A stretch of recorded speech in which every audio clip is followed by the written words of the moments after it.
Recoucou, donc bonsoir les amis, j'espère que vous allez bien. J'ai découvert quelque chose à vous faire écouter. Voilà. Fallait bien trouver quelque chose, hein. Donc par contre c'est à mes risques et périls, hein, parce que vu ce qu'on dit dedans, c'est pas très long. Alors le titre c'est Pourquoi les réseaux sociaux se déchaînent-ils contre Muriel Robin, ce qui n'a rien à voir, d'après ce que j'ai entendu, via De Palmarès. Ça nous parle d'autre chose. Et on parle beaucoup de macrotte, etc., de bri-bri, machin. Et voilà, il y a des. Voilà, je prends un sacré risque, hein. Peut-être que vous connaissez cette personne qui va parler. Et j'ai trouvé ceci très intéressant, donc à vous faire partager. J'ai voulu le mettre sur la communauté, mais je vois que il y a peut-être des personnes qui ne savent pas y accéder, ou voilà. Donc j'ai préféré vous le faire partager comme ça. Et nous verrons bien si ça passe ou pas. Voilà, point d'interrogation. Euh, je vous souhaite une bonne écoute et je vous dis à tout à l'heure. Pourquoi les réseaux sociaux se déchaînent-ils sur Muriel Robin?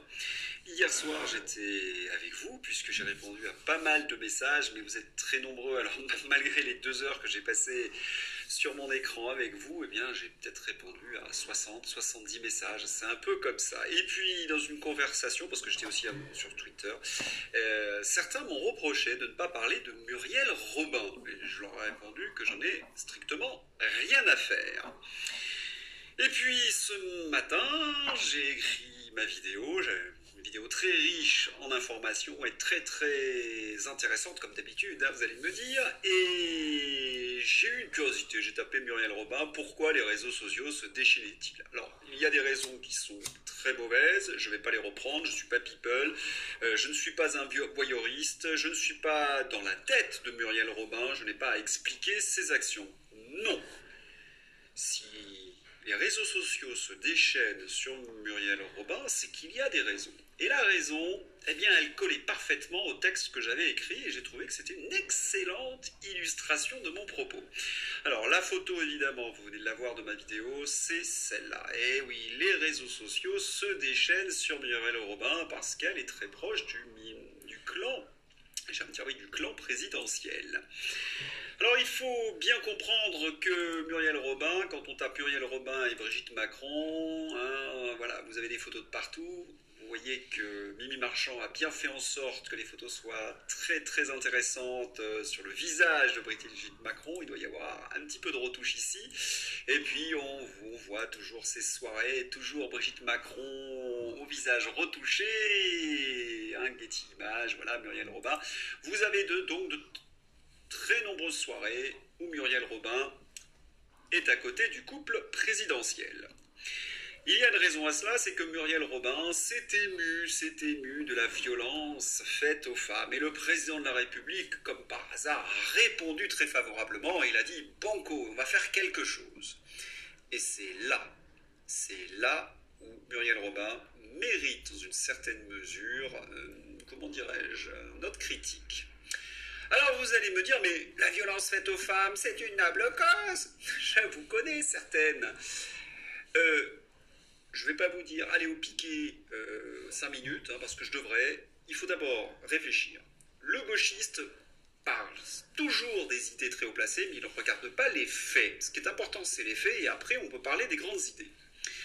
En effet, lorsque Muriel Robin déclare qu'il faut lutter contre la violence faite aux femmes, il y avait une très grande augmentation de violence. Qui était le principal responsable de ces violences? C'était le chef de l'État. C'est-à-dire qu'elle va demander l'appui du personnage qui est grandement responsable de la violence faite aux femmes. Autrement dit, elle lui permet de ne pas assumer la responsabilité de son bilan en la matière. Et là, je trouve que c'est insupportable de la part de tous ces gens du showbiz qui font en sorte d'entrer dans le plan média d'Emmanuel Macron pour ne pas assumer ses responsabilités. Et quand je dis cela, regardez, le confinement a favorisé les violences conjugales, mais il les a aussi souvent déclenchées. 30% des victimes de violences conjugales déclarent que les violences ont eu lieu pour la première fois pendant cette période. Donc c'était Emmanuel Macron le principal responsable. Et quand on ajoute l'arrivée massive parfois de gens qui ne partagent pas nos valeurs à l'égard de nos épouses, de nos sœurs, de nos mères, eh bien, Macron est doublement, triplement responsable. On sait sa technique, il évacue par les médias sa responsabilité et Muriel Robin participe au plan média d'Emmanuel Macron. Car, est-ce que ce qu'a fait Muriel Robin a été utile pour les femmes? Pas le moins du monde, puisque nous avons vu encore des augmentations de violences faites aux femmes en 2022. Voilà, c'est essentiellement ce milieu d'artistes qui est utilisé par Emmanuel Macron pour couvrir cette turpitude. Et ça, c'est insupportable. Et on comprend pourquoi, donc, dans ces conditions, Muriel Robin suscite la colère des Français. Ce sont des influenceurs, les artistes. Il y a des gens qui pensent que Muriel Robin est une femme formidable. À partir du moment où elle fréquente Emmanuel Macron, qui a été responsable des confinements, de privation de liberté, qu'elle fréquente Emmanuel Macron et Brigitte Macron, qui ont traité d'une certaine manière les gilets jaunes, qui sont responsables de la politique économique de ce pays, eh bien, elle ne mérite pas, évidemment, notre respect. Au contraire, on doit la qualifier de complice ou de collabo. Alors hier, j'avais traité cette question dans la visite d'Emmanuel Macron à Jarnac. Je vais reprendre quelques éléments. Ces deux images expriment parfaitement la duplicité du chef de l'État. D'un côté, on le voit dans une classe où il prononce un discours inaudible parce que la bande-son est pourrie. Et puis, on voit une très belle image, mais il n'y a plus d'élèves dans la classe. Il y a un cadre, il y a de la lumière, il est recoiffé, il tutoie des élèves, il s'adresse à eux alors que la classe est vide.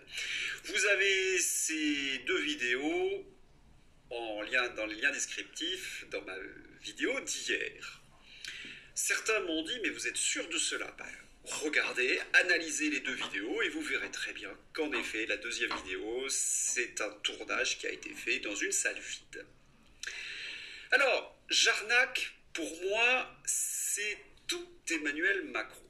C'est toute la politique d'Emmanuel Macron. Alors je voudrais quand même revenir sur quelque chose. Pourquoi Emmanuel Macron se transforme, selon le mot de François Asselineau, en gynécologue?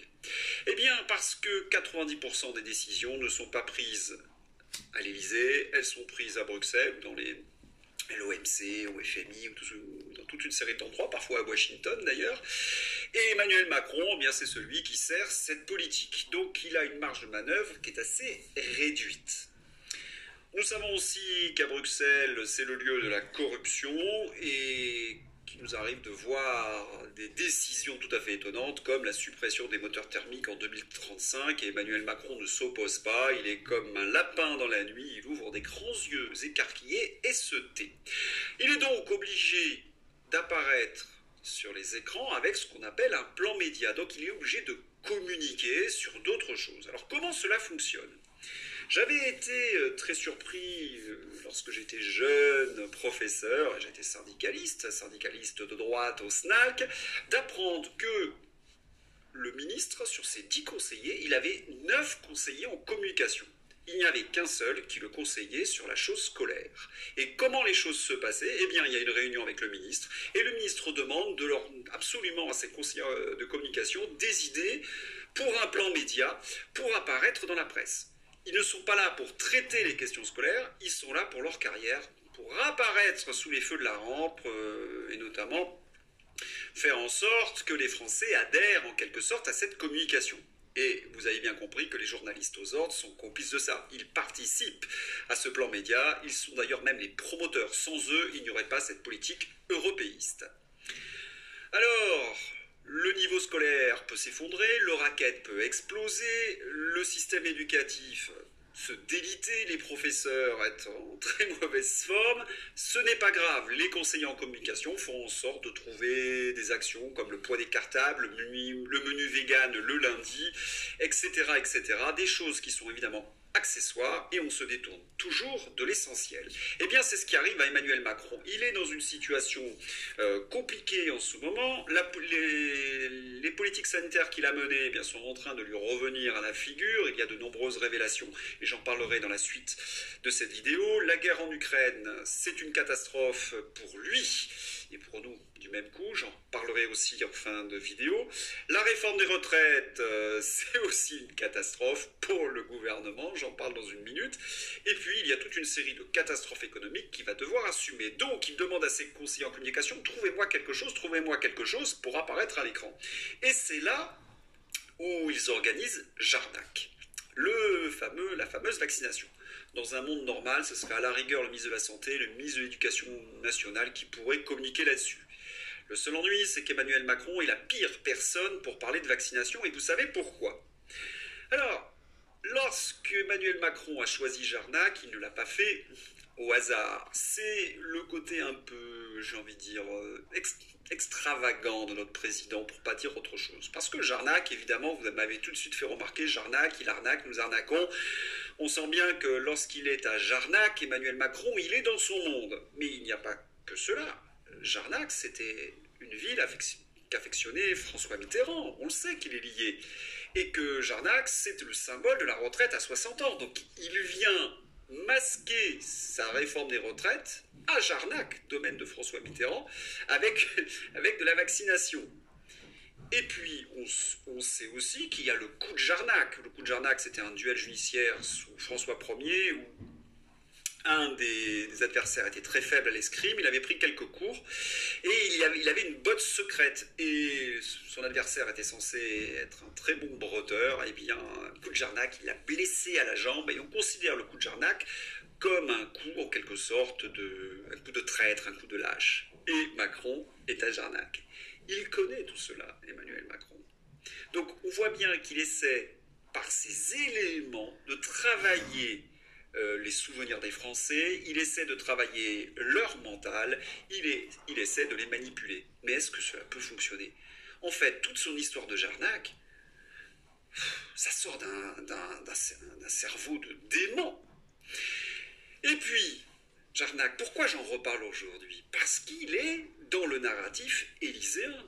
Regardez ce que je vais vous montrer, ça a très vite disparu des journaux, et vous allez comprendre pourquoi, parce que ça suscitait un énorme éclat de rire et un grand étonnement. En effet, déclaration délirante d'Olivier Véran, mettre le pays à l'arrêt, c'est prendre le risque d'une catastrophe écologique, agricole, sanitaire, voire humaine. Mettre la France à l'arrêt, ce serait négliger la santé de nos enfants. Son discours à la sortie du Conseil des ministres a suscité bien évidemment un énorme éclat de rire. Oui, c'est cet Olivier Véran, qui a infligé aux Français 3 confinements successifs, qui nous explique que c'est dangereux pour la santé des enfants. Merci de nous le rappeler. Il fait ressurgir toute la crise du Covid à travers son discours. Une maladresse inouïe qui fait... Il y a eu une conséquence, c'est que son discours a tout de suite disparu du Figaro, du Monde, qui ont préféré mettre cela sous le tapis, bien évidemment. Une catastrophe en matière de communication. Et à l'intérieur, il nous expliquait, oui, le gouvernement agit, et notamment il veut éradiquer le papillon machin. Vous comprenez pour quelle raison Emmanuel Macron est donc allé à Jarnac. Ça faisait partie donc d'un narratif avec plusieurs séquences. Mais ce fut un énorme échec. Ils ont essayé de nouveau de créer un climat anxiogène pour manipuler la peur des Français, comme avec le Covid, comme avec la guerre en Ukraine, ce qui avait d'ailleurs permis à Emmanuel Macron d'être réélu. Mais ça ne marche pas, ça ne prend pas, parce qu'ils ont trop utilisé la ficelle et que maintenant tout le monde a compris comment les choses fonctionnaient.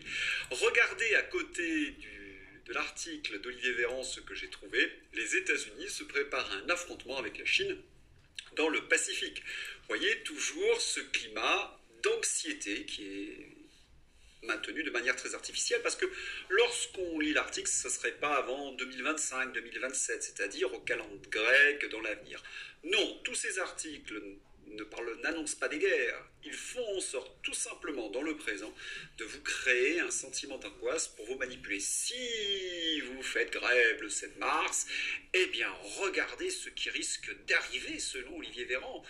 Réforme des retraites, la prophétie du prédicateur Véran, une France à l'arrêt provoquera immédiatement le changement de la Seine et de la Loire en torrent de sang, avant que les sauterelles géantes ne s'abattent sur nos cultures et nos vergers. Alors évidemment, c'est un fait, c'est une plaisanterie, bravo à celui qui a fait ça, mais cela traduit exactement ce que veut faire Olivier Véran. Cela traduit exactement la politique de ce gouvernement. Un gouvernement de menteurs, un gouvernement de manipulateurs. Quand je dis menteur, je fais évidemment allusion à Olivier Véran, Emmanuel Macron, mais aussi à Carl Olive. On ressort les vieux dossiers nous expliquant que les 1200 €, eh bien, ça sera le cas pour tout le monde avec la réforme des retraites. Eh bien non, encore un mensonge. Mais il y a pire, il y a pire. Guillaume Bigot, dans une excellente chronique, nous rappelle l'effondrement de la France depuis qu'elle subit les commandements de l'Union européenne. Dans le textile, c'est 500 000 emplois. De 500 000 emplois, on est passé à 62 000. Mais c'est la même chose aussi dans l'agriculture, la disparition de nos agriculteurs. Nous importons plus de 70% de nos fruits et légumes.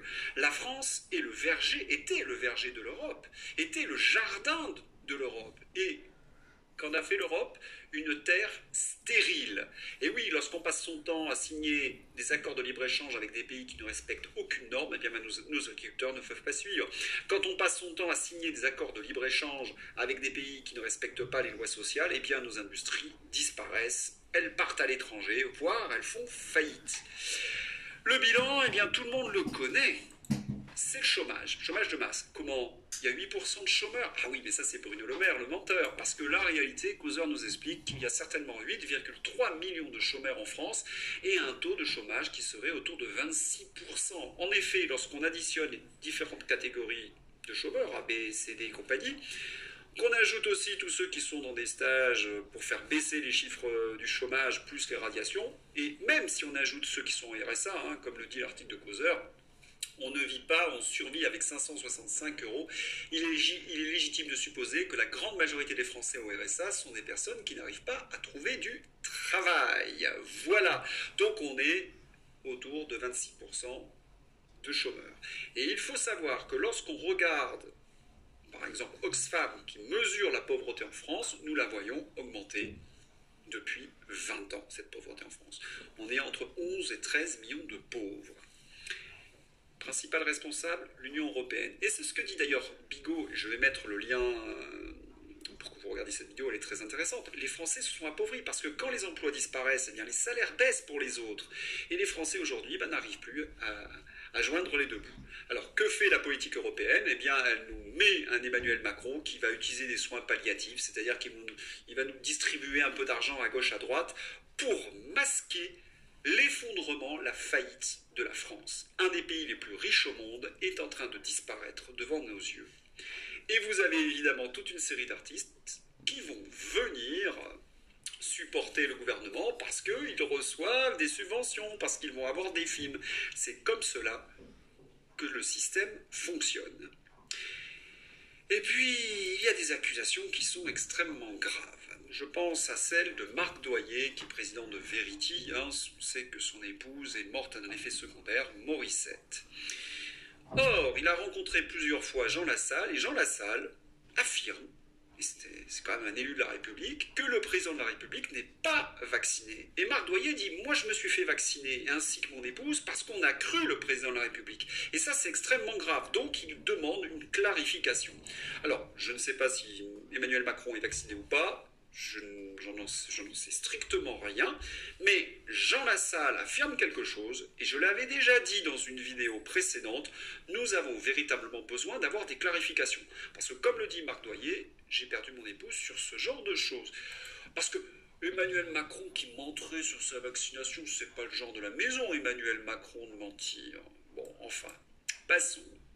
On va aussi parler d'un dernier article sur Emmanuel Macron, c'est le genre d'article que j'adore. Là, ça, pour moi, c'est C'est une délectation. C'est exactement la manipulation que je subis depuis 30 ans lorsqu'on parle d'Europe ou de politique ultralibérale.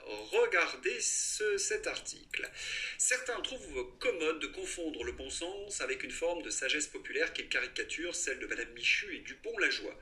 Les mots les plus simples peuvent se révéler piégeux. Emmanuel Macron a fait l'amère expérience la semaine dernière au marché de Rungis. Vous voyez que le journaliste vient en aide à Emmanuel Macron, où il a été interrogé sur la réforme des retraites. Dans l'ensemble, les gens savent qu'il faut travailler un peu plus longtemps en moyenne. Tout le monde a du bon sens, explique le chef de l'État.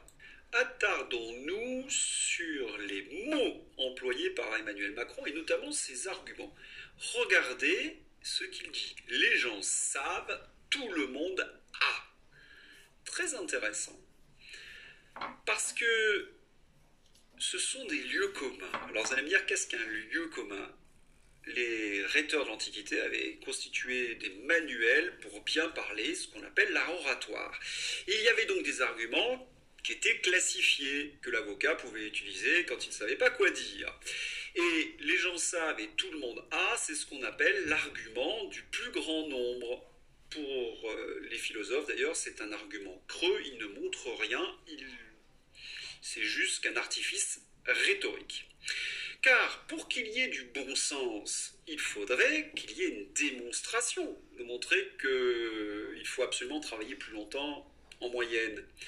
Eh bien la démonstration, nous ne l'avons jamais eue de la part du gouvernement. Au contraire, et c'est ce que j'ai montré à travers toute une série de vidéos, ils ont utilisé la manipulation, le mensonge, de faux chiffres pour justifier cette réforme des retraites. Et celui qui a donné les meilleurs arguments contre la réforme des retraites, c'est Emmanuel Macron lui-même, et je vous renvoie au film où il explique que c'est injuste et que c'est absurde. C'est absurde. Emmanuel Macron sait qu'il ment lorsqu'il dit ce genre de choses. Et je voudrais qu'on revienne un petit peu en arrière. Dans les années 80, un économiste Alain Minc expliquait que tous les gens qui n'étaient pas des européistes sortaient du cercle de la raison. 30 ans plus tard, Klaus Schwab écrit la grande réinitialisation, et le mot le plus important à l'intérieur, c'est qu'il explique que l'Europe, le monde ultralibéral avec ses frontières entièrement ouvertes, c'était une politique qui a échoué, que c'était de la folie pure, et que donc cela a conduit à toute une série d'avidités, à un déplacement de richesses et surtout un appauvrissement massif des populations européennes.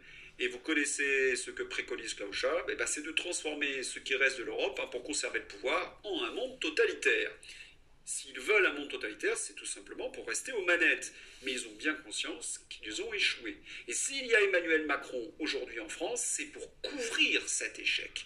Et la presse aux ordres, évidemment, eh bien, elle est là pour faire en sorte qu'Emmanuel Macron n'ait pas trop de difficultés. Est-ce que cela va durer très longtemps ? Je ne crois pas. On ne peut pas aller au bout du bout. Les indices sont là. Je veux dire, on les voit d'ailleurs s'effondrer littéralement.